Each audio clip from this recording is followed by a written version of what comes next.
All right.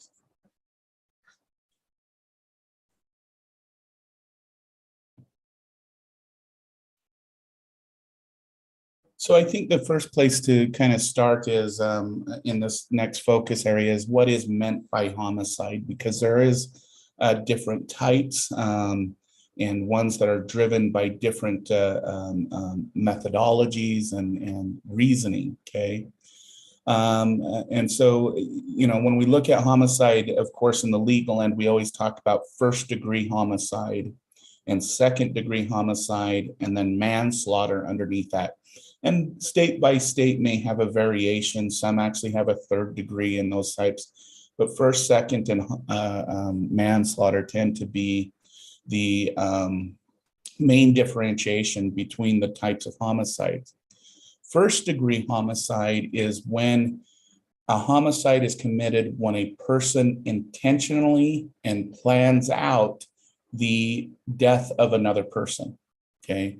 So if we look at our list right here, if we look at things like threat and passion, that might not fit it, but definitely things like psychopathology, mass shootings, the perfect death of a spouse because of insurance, all those kinds of things. When a person has intention and plan to take another person's life, that's first degree. And we'll really focus on first degree murder when we get to things like psychopathology, serial killing, and mass shooting when we get to that area of the conversation in this area.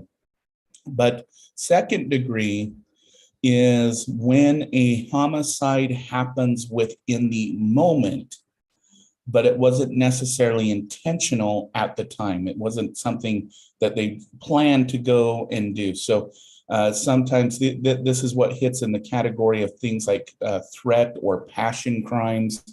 A lot of times when we look at, for example, domestic homicide, it's usually ruled in the second degree because it usually occurs within a moment of passion, and really didn't have an intention to end that way. Okay, and then when we get to manslaughter, it's when the murder was definitely never intended at all. So, for example, a reckless driver who unintentionally, even though they were being reckless, hit someone and it ends up in death of that person. So passion, you know, second degree, it's more on the level of the intent wasn't there until the moment of threat or passion occurred.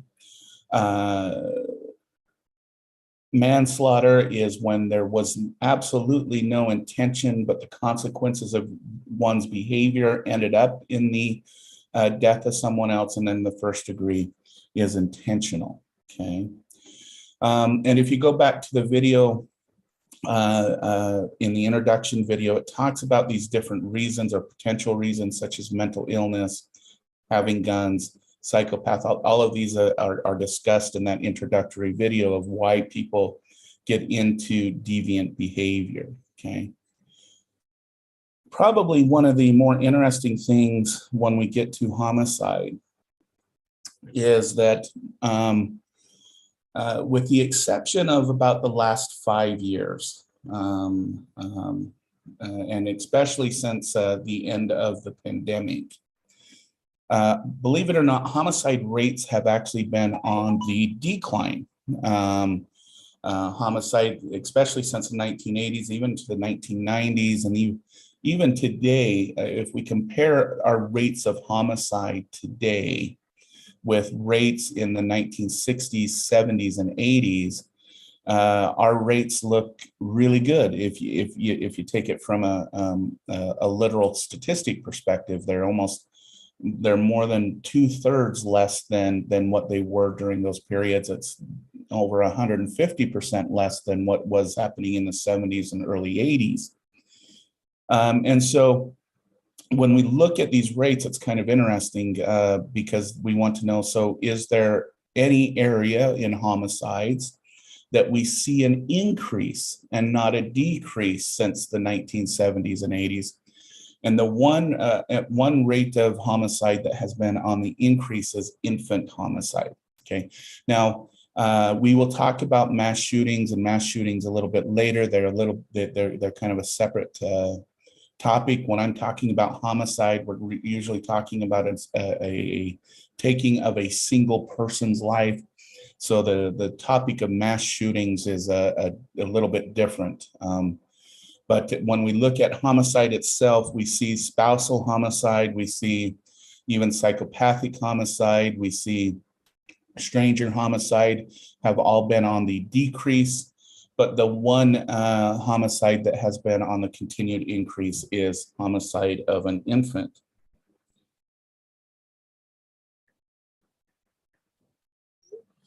And so, a majority of the time, and this is one of those homicides where we're not, there's not a gender component. And if we look at the majority of homicides are committed by males. When it comes to infant homicide, we don't necessarily see this gender difference. Both men and women are both engaging in this type of behavior.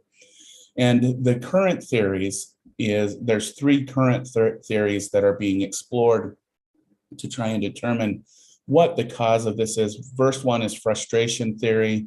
So as our society is getting more and more complex, communities are starting to be very fractured. Social support systems are starting to be fractured, that there's not that support for young families anymore. And this creates a frustration and creates a situation in which the parents become too overwhelmed, and so they commit a homicide.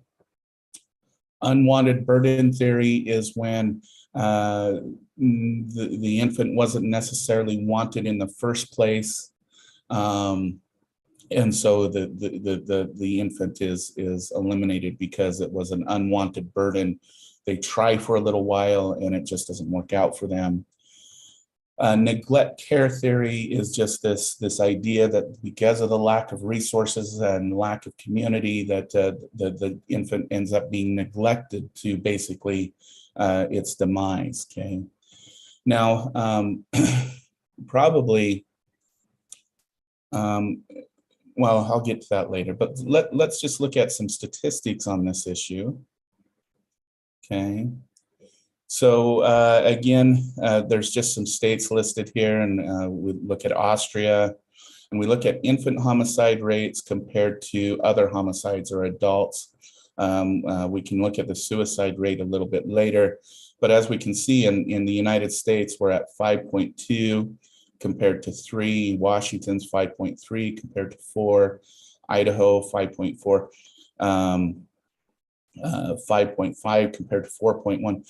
The significance about these two numbers and why this is so significantly more impactful than this number. It doesn't seem like a lot. There's what, a 5-point difference between other homicides and infant homicides.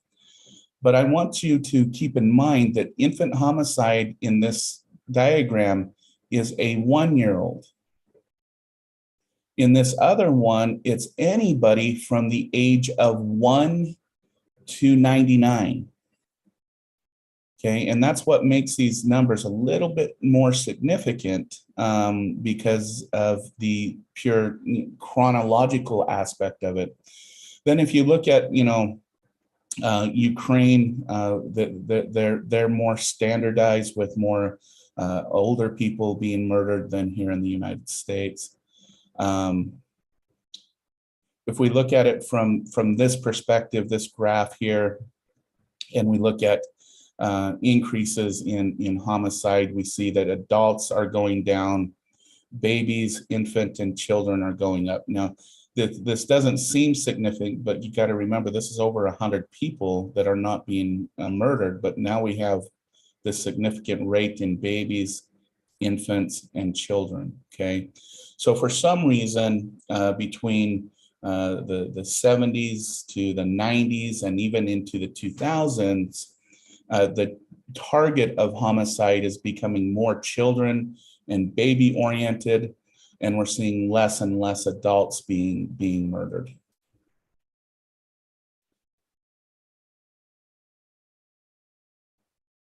So this first graph, I should just mention this. I didn't mention this before. This graph is males. So this figure 1 is male children. This figure 2, this is for females, okay? And as you can see, when we look at the infant rate, and this is an important point, whoops.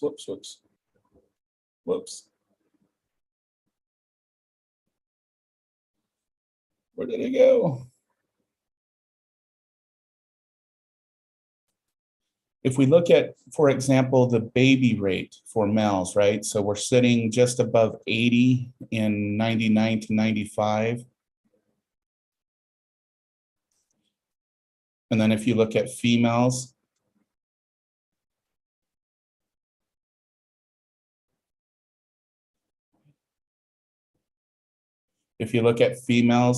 they're almost at that same rate. There's probably only like a 10 child difference between females and males coming in the 90s that were infants, that were babies when they were passed away. And we see these same rates with children. You see that? So again, when we look at both offender and victim, when it comes to babies and infants and children, we're not distinguishing between male and female children.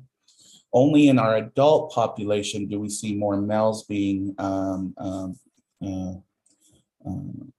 killed than females. Okay.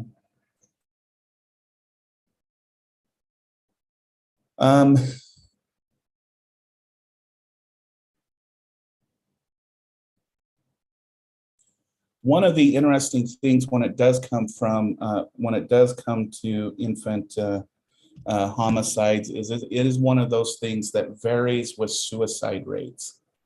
I'll show you here in just a few minutes. Usually when you have high homicide rates, you have low suicide rates. And we'll see this in a graph here in just a couple minutes. But what seems to be happening is a linear relationship, that's what this green line represents, between infant homicide rates and suicide rates, okay? And so for some reason, there's an association, there's something going on between the increased number of homicides that we've seen, increased number of suicide rates, which if you've watched the news lately, it's becoming its own epidemic here in the United States. But we are also seeing that this is associated with the increase of infant homicide rates. Bet you didn't expect this exciting of a depressing of a topic before Easter weekend, huh? So when it comes to, let's talk a little bit about adult homicides, or what we call non-psychopathic adult homicides. When I use the term non-psychopathic, it means that the person did not seek out to murder the person for their own gratification and satisfaction. They did it for some other intention, okay? So when we look at non-psychopathic murders here in the United States, we see that greater than 50% are what we call intimate partner homicide or familicide. So this is the taking of the life of a family member or a intimate partner, okay? We see that about 30% is due to intergroup conflict. So this would include things like gang violence. This would include things like hate crimes and those types of violent crimes, okay? And then about less than 9% are actually psychopaths. These are the people we often see on TV who seek out and hunt their prey and murder individuals for their own satisfaction, which we'll get to probably next week, okay? We should note that the United States has the highest homicide rates of any of the 26 modern countries in the world, okay? And what I mean by modern countries is countries that have the same educational resources, the same governmental resources, the same housing resources, the same technology resources that we have. Many of them have the same freedoms and voting rights and all of those things. So those are the 26 modern countries that we're comparing to. The United States has about a 5 to 6 for every 100,000 person. When we look at these 26 other modern countries, they average less than 1.7 for every 100,000 people. Probably the other biggest difference between the United States and these other 26 modern countries is in the other 26 modern countries, usually the homicide is a person from another country going to that country and committing a homicide. In the United States, we're killing ourselves. Citizens are killing other citizens. And that's another kind of big difference between murders we see here in the United States and murders we see in other countries. Some exceptions would be England. They have a similar homicide problem that we have. But other than England, the rest of them, it's not their own citizens killing their own citizens for the most part, okay? Based on this too, the United States has one of the highest incarceration rates of 26 modern countries. In fact, if we want to have a comparable country to the United States, we'd need to look at somewhere like North Korea, who has a similar incarceration rate that we have. Rates of homicide on the national level seem to be mostly associated, so when I talk about national level, what we're looking at is cultural level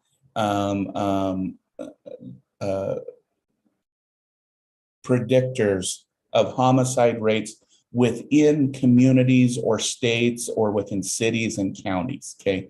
So we're not looking at the individual on this level.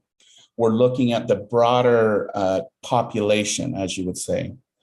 So the two predictors of homicide rates within a state or in a city or within a community are militarization of the police force.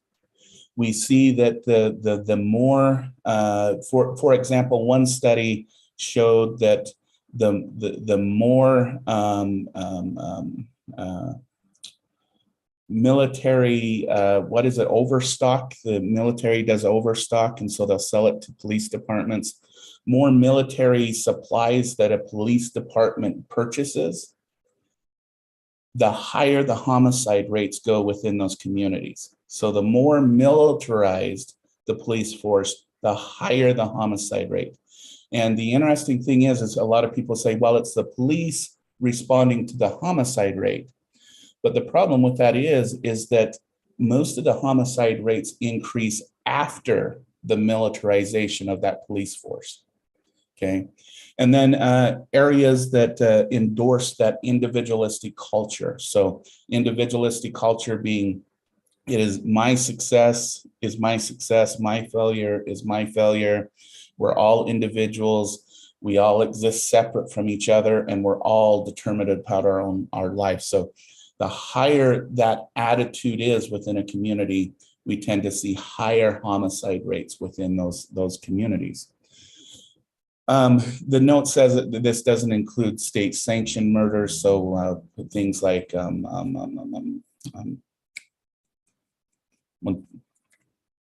I can't remember what it's called when the state puts a murderer to his death sentence, or I can't remember the official name for it. Sorry. Those things seem not to be associated with these two variables. So the number of people a state puts through the death chamber, as you would say, isn't influenced by these two variables. So, okay.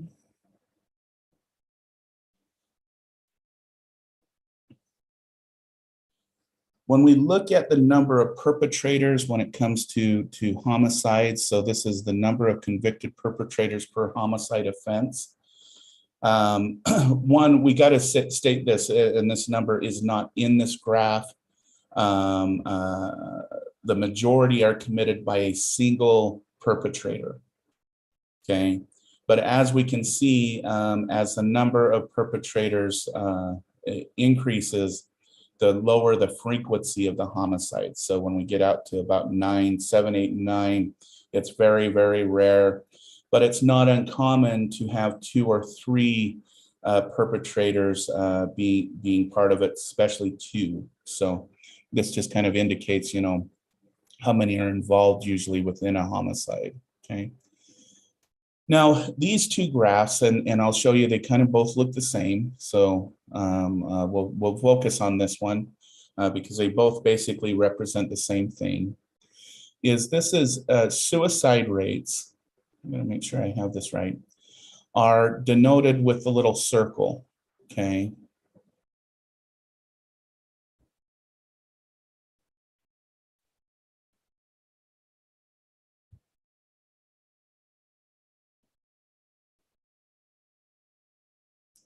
So this is suicide rates. And then the homicide rates are denoted with the little squares, okay?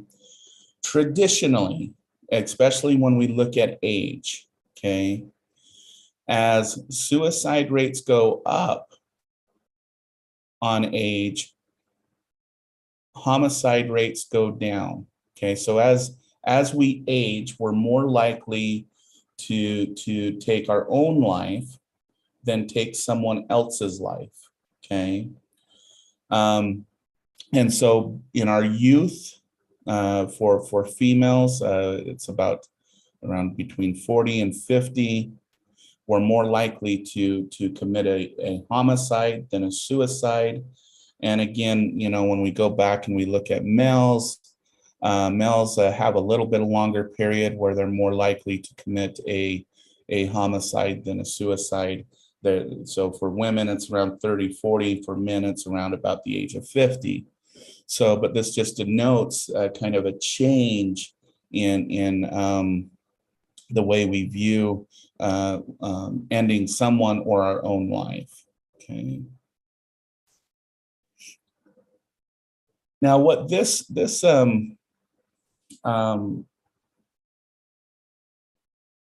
graph shows, what this table shows, is this brings up. Okay, so I talked about broad community, like state level, city level, county, those types of things. But now let's narrow it down to what is called the meso level. Okay, so we talked about the macro.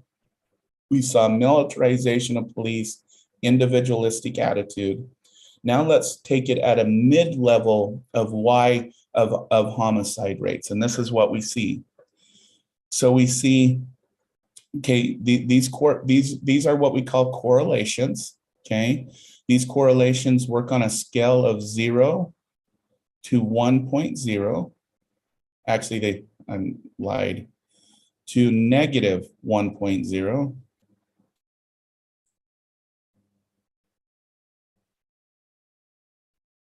Okay, sorry about my drawing. Okay, the closer something is to 0, there is no association, meaning there is no relation. So if, for example, homicide rate, let's take this first one, this 0.54, is related with inequality within a community, okay? If this was a 0, that would indicate that there's no association, there's no relationship between inequality and homicide, okay? If the closer it approaches to 1, the stronger the association is between inequality and homicide. So what this suggests here, this 0.54, as inequality increases, homicide rates increase, okay?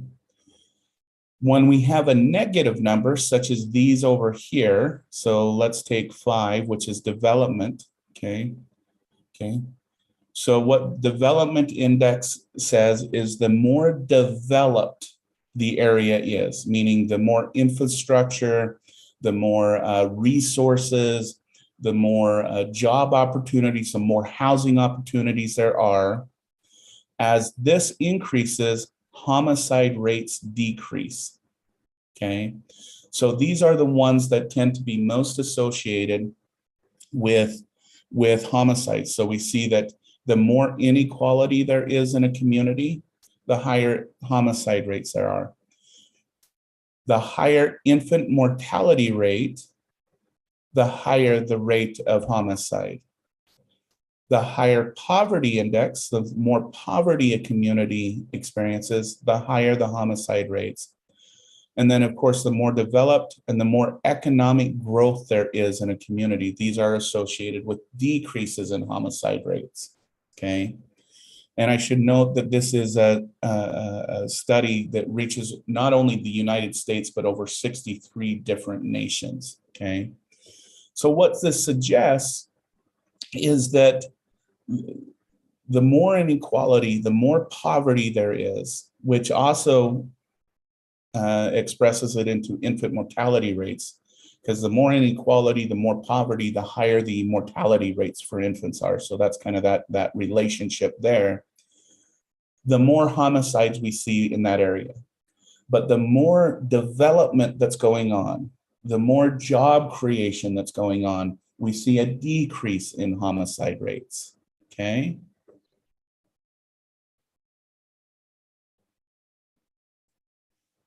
The other one that's always been interesting to me is, and especially because of recent political stuff, is homicides and immigration. And so again, this is dealing with the United States and a study done with predicted homicide rates and immigration index. So on this index, again, when you get about right here, a negative number means you have more people leaving your country than staying in the country. The more positive the number is that there's more people coming into the country, okay? And so despite opinions of anti-immigration people who say that, you know, Mexico brings in the murderers and the rapists and all those kinds of things, the truth of the matter is, or the fact of the matter, or the evidence of the matter is the more people we bring into the country, the lower our homicide rates.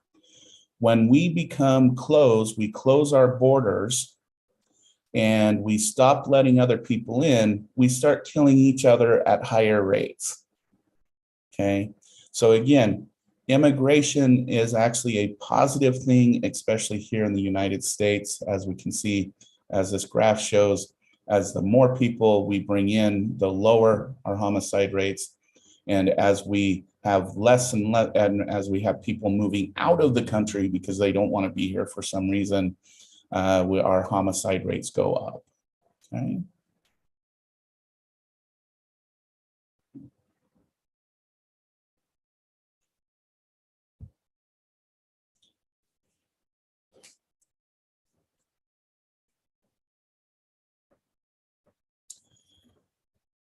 A few minutes ago, I talked about inequality, and there's an association between when an infant is born and homicide rates and the mother's age. And I'm just going to put that out there. I think it might be in this next graph, actually. Okay, yes, it is. So, and when we looked at inequality was one of the big predictors of it, right? And so this is the ratio, okay, of top 20% to the bottom 20%. So on this scale on the bottom, this is the higher the number, the more income equality there is, okay? And then this is births per 100 women aged 15 to 19. So this is women who give birth between the age of 15 to 19, okay? And I just want you to note this, where the United States stands, Okay, it's what we call an outlier. If we look at this is that other 26 or so other countries that we should be comparing ourselves to, and you can see where they're sitting. Okay, now let's keep this in mind, and we're going to look at this next graph. So this is homicide rates per 100,000. And this is birth per 1,000 women age 15 or 19. So the higher the number, the higher the birth rates to women who are age 15 to 19. And as you can see, we can draw a straight line. Well, we should be able to draw a straight line that indicates a direct association between young girls age 15 to 19 and the homicides rates in the I just lost my train of thought, in a community, in a state. These are states. If you notice, Arizona sits right here. And probably the state that's doing the best is New Hampshire right here. And even North Dakota is doing pretty good, I think, in Vermont and Massachusetts. So, so we can see the reason why this is brought up, and if we were to get into this topic in this class, which we're not going to, because it's more has to do with social welfare issues, those kinds of things. When we look at child abuse. Okay, and please don't take this statement wrong, because it's not a mother's fault. And I don't want anyone to assume that this is the cause of homicide rates. Okay, so that's why I brought up the first graph about income inequality and all those other things. But when we look at what are the predictors that a child is going to be abused physically, neglect, or have some type of neglect, or they're going to be abused sexually. So any of those three types of abuses. Okay. The number one predictor of that is a child who is born to a mother between the age of 18 to 21. Okay. Now, again, that doesn't mean mom is causing the abuse. But as we can see, and the point that I want to be made is when we look at the most vulnerable populations within a country, as this one states right here, with income inequality right here and women right here, we can see from this graph, at least this one example, that this is one of our more vulnerable populations within the United States. There was a statistic put out that a woman with children who were made homeless statistically are likely to be raped within 48 hours of being homeless. Okay, and this is just another example of work that needs to be done within these populations. Okay.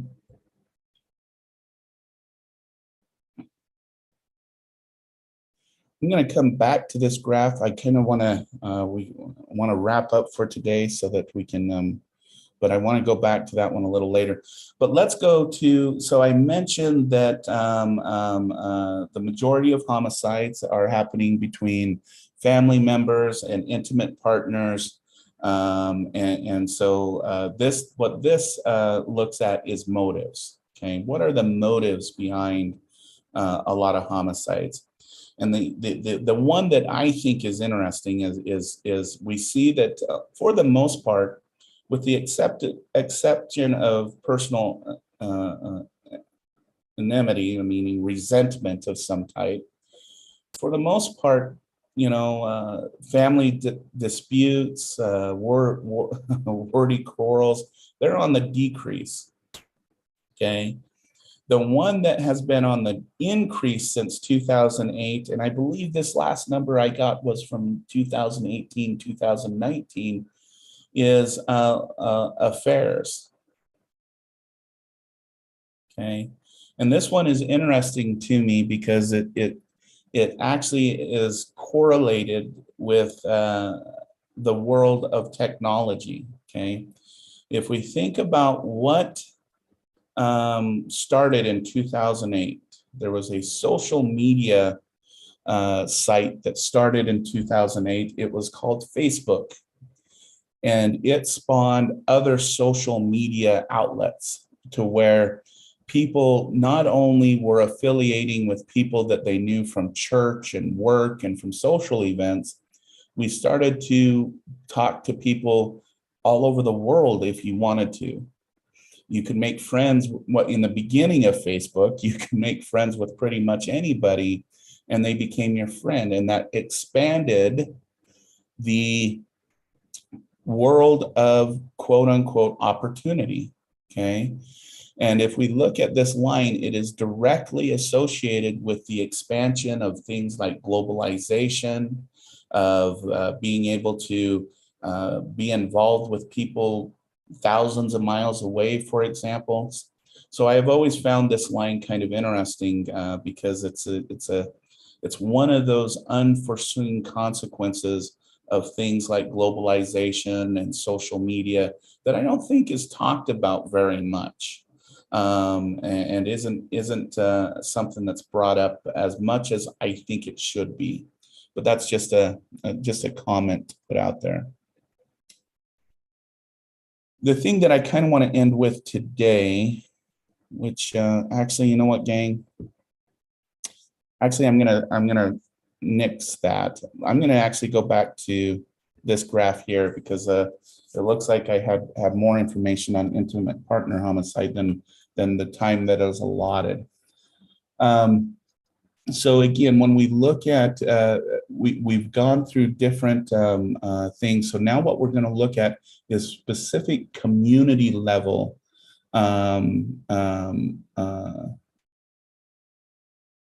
predictors of homicide. Okay, so and there's three of them that we want to look at: our neighborhood and our community, our family and our interpersonal life, and on the individual level. Okay, and then we're going to see again inequality, the family variable such as divorce rates, and again look at racial composition. Okay, so when we look at the neighbor level, we see that disorganization of community as a result of high tolerance for vices or disorders such as social disorganization, lack of social control and cohesion. When we look at the family level on the community level, we see that communities that have lack of community and lack of social control tend to have higher homicide rates. And non-comparability of circumstances, for example, blacks and whites, where a lot of the research is done. When we see larger proportions of blacks living in high poverty, high crime, high segregation neighborhoods, we see that as a predictor of homicide. Then when we reduce it down to the family level, again, when we look at poverty and low education, that tends to be associated with harsher, less consistent discipline, higher levels of conflict, and frequent use of physical force. On the family level, we see high levels of conflict in relationships again, adverse effects of divorce and instability of youth, insufficient supervision and monitoring of children. And then on the racial end, we experience low quality of education and high unemployment rates among these on this level. And then on the individual level, so we go from there to here, is organic survival. So the need to survive and seeing people as competition, lack of skills to solve things like conflicts, and lack of hope about the future. Okay. On the family disruption level, we see a lack of interpersonal skills and patience, more frequent visits to things like single bars and pubs, And then on the racial level, this is one thing that hasn't been really devised on the individual level. Okay, there's a big lack of research on this. So this is the missing box in this table. Okay. So the point of this, though, just to summarize this graph, is that it's not just about an individual who has evil intent that drives homicide and homicide rates. There are state and national predictors and variables such as militarization of police, individualistic cultures. On the next level, there's things like inequality, poverty, economic opportunity. And then when we get to the lower, this other level of community to family, we can see that there's things that are spawned from those larger issues, but then get more and more refined to where we can talk about on the individual level, these are what's driving people to go and purposely harm other people. Okay, so I'm gonna, let's see, from here.